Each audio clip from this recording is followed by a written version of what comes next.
what's up, what's happening? Big Cat, we're back in this thing, K to go to sleep. Now we're here to talk about this shit. So there's been a lot of discussion of the first week sales of Drake and Party's Sexy Songs for You, and we're here to talk about it. Now listen, I do get it. Maybe some of the shine and the luster has been taken off of Drake ever since Not Like Us and this whole beef with Kendrick Lamar. The nigga lost. It is what it is. He lost to Pusha T, even though there was a mythical three-peat diss track that could have came out that Jay Prince said that he stopped. But even with that being said, the nigga lost. Now, can Drake win the war? Yes, you can win the war, but you lost the battle, buddy. It is what it is. We seen with you and Pusha, you won the war. You did. With you and Kendrick, you potentially could win the war. But, like, we'll see exactly what happens. You know what I'm saying? Nigga say he can't stop the beef. He ain't going vegan. You heard me? He said that on the track. Now, again, motherfuckers were saying he wasn't talking about Kendrick on the album. So, again, whatever. But we here to discuss and we here to talk. So, apparently, fans are saying, like, oh, UMG is suppressing his music, these sales are looking disappointing. I believe he's supposed to do 250, him and Party are supposed to do 250K first week, which is kind of impressive. Now, again, did I think he was going to do what he did on the 21 Savage collab album, Her Loss? They did like 404 or 402, something like that. I believe like for All the Dogs, they're like 402, and Her Loss, they're like 404, something along those lines. I could be switching them numbers, but they're both in the 400K mark. With that being said, Party's not a premier artist, and Party's last album did like 10K. 10K. Very low metrics. He's not a very premier act, no disrespect to Party. And yes, we love OVO. We want them to work together. But he didn't have that much buzz. And UMG, because Drake has been a priority for UMG with this lawsuit, not to say that, yes, they are not working his records or stuff, but he's not being as, not coddled, promoted, yes, but not handled as he was before. He is not as big as a priority as before. Because again, you having some issues with the label and you have a lawsuit with them. This whole time they announced this thing, me personally, my idea was maybe because they announced it before and they kind of got clearance to do this collab that it still came out. Because again, I thought potentially this might have been taken down. Every time Drake has released some individual tracks, they have taken it down. They might have put it back later on and sold it later on, but they've always taken it down, except during the diss. The diss, they were letting that rock because, of course, you're going to make money off that shit. It's a diss battle, of course. With that being said, though, now with this, even though it's up, didn't you find it peculiar it was Partynextdoor and Drake? You know what I'm saying? So, again, a lot of this shit, Party's the premier artist instead of Drake. Now, if it was Drake and Party, again, which we're still saying it's Drake and Partynextdoor, even though it's Partynextdoor and Drake on the credits of the album, it is what it is at the end of the day. It is what it is. So again, I even thought that was a play because Drake can't really drop music. He beefing with these niggas. So if he was the lead act, I don't know how that show would go. Maybe they would have took it down. But who knows? And I swear the promotion was through more of Warner and Sony, wherever Partynextdoor is signed, right? Wherever OVO is. That's what I thought it was. Of course, UMG did a little bit. I'm not going to say they didn't do nothing because, of course, it's still Drake. You're still going to make money regardless. But it is what it is at this point. So let's see. The Six Gods projections are down. Drake and Partynextdoor are a beloved duo. They haven't amassed significant chart. They haven't amassed, a significant chart success together. But the OVO fans, their collabs represent some of the best fusions of hip-hop and R&B of the last 2 decades. The notion of Drake and Partynextdoor joining forces for an album was a dream come true for me. And like I said, even though I am enjoying the album, or enjoy the album more than my first listen take, you could go check that out. Like and subscribe, help your boy, girl. You know what I'm saying? Besides all that, even me, when I was sitting there, what the fuck was I saying?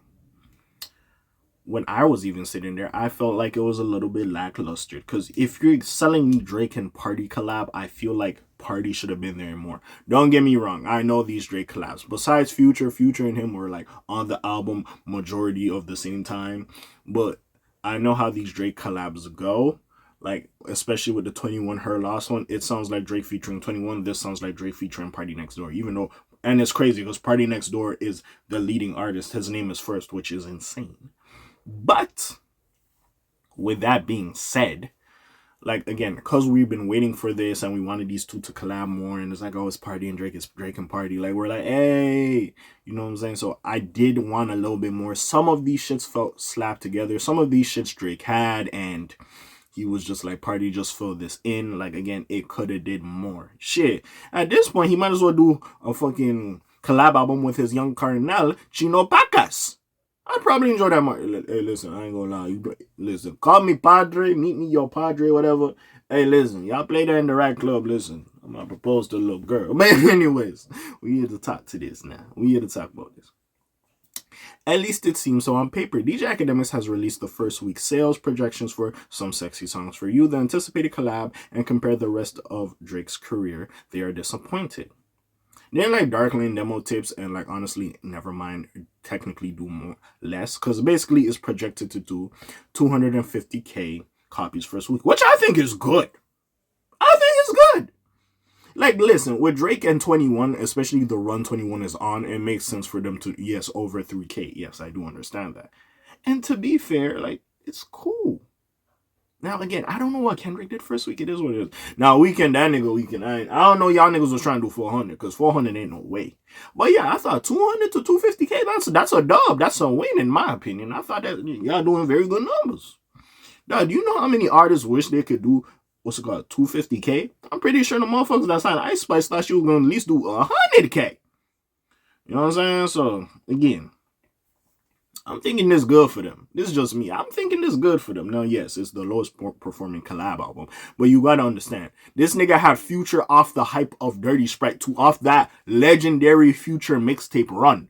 Of course, that shit going up. You had 21, who was phenomenal. The albums is phenomenal. And then y'all had y'all collab album. Of course. Like, Party took a long hiatus, you know, gained a little weight, looks like Academics now, and Academics is the biggest ovulator. No disrespect, I love to act, but sometimes they do be tweaking. I ain't gonna lie. But, you know what I'm saying? With that being said, like, gang. And Party did like, what, 10K the last album? Motherfuckers haven't been checking for Party like that. So again, this 250K, I think it's good. Me personally, I think it's good. The boy can sell farts if the nigga just rapped. If the nigga just farted on a CD and sold it, the nigga could do 100K. Like, what is we talking about? But anyways, these are very solid numbers by most metrics. Yeah, folks.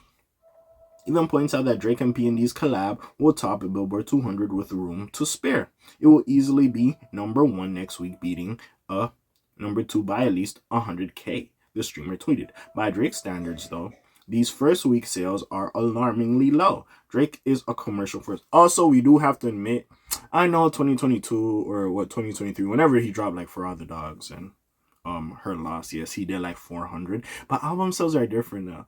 Bro, if we really want this nigga to do like fucking big numbers, this nigga's gonna have to do vinyls and drop a merch around the album to get like to the 300s, 400. I know he could do that in his sleep, but this nigga's not doing views numbers. This nigga sold like 1 million in a day doing views. He's not doing that.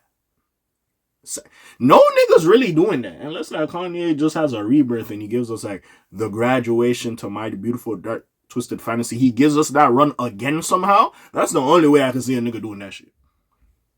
Or fucking Pop Smoke or XXX Tentacion Rise from the Dead. That's the only way I see some bullshit like that happening. But anyways, by Drake standards, though, these first week sales are have moved less units their first week with Some Sexy Songs for You. Sorry, I just been speeding past. So Dark Lane demo tapes moved just 223K units in 2020. These releases were considered a compilation more than a proper. Weren't these leaks? I sorry, these were leaks, but anyways.